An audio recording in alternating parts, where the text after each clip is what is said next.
E tu whanau and welcome to Te Kaha Mikaira Pau, E tu whanau worker for E tu whanau. And of course we are excited because we just got up this morning and unfortunately Tusi's just done a bit of a stink poo inside the flats, and so in the apartments I've just had to come out here and do a bit of a E tu whanau broadcast to everybody watching. So look at this beautiful day.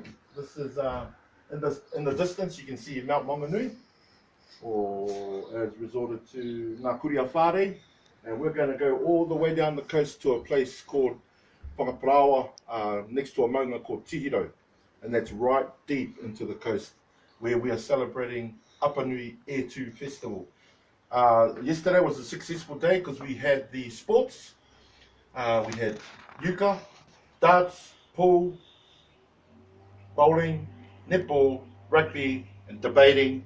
And so it was a fantastic and a very successful day for Te Whanau Apanui. And today we're looking forward to the kapahaka competitions, which are going to be happening out front of their marae, where they've erected a huge tent which is covering the aotea and right up to the waharua, and that's where all the festivities are going to be taking place. We're so excited.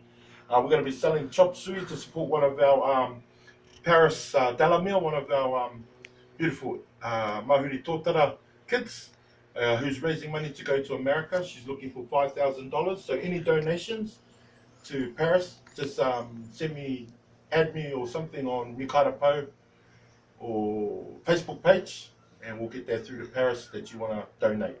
But otherwise, this is just a little broadcast just to tell you, to show you the enthusiasm. Tusi's behind you. Just get a pan over to Tusi. That's the guy that done the stink poo in the toilet. And so this is the apartment that we've been staying in. It's a bit stinky poo because of Tusi. And that's all. E tu whanau, everybody. Te mana kaha o te whanau. Poo.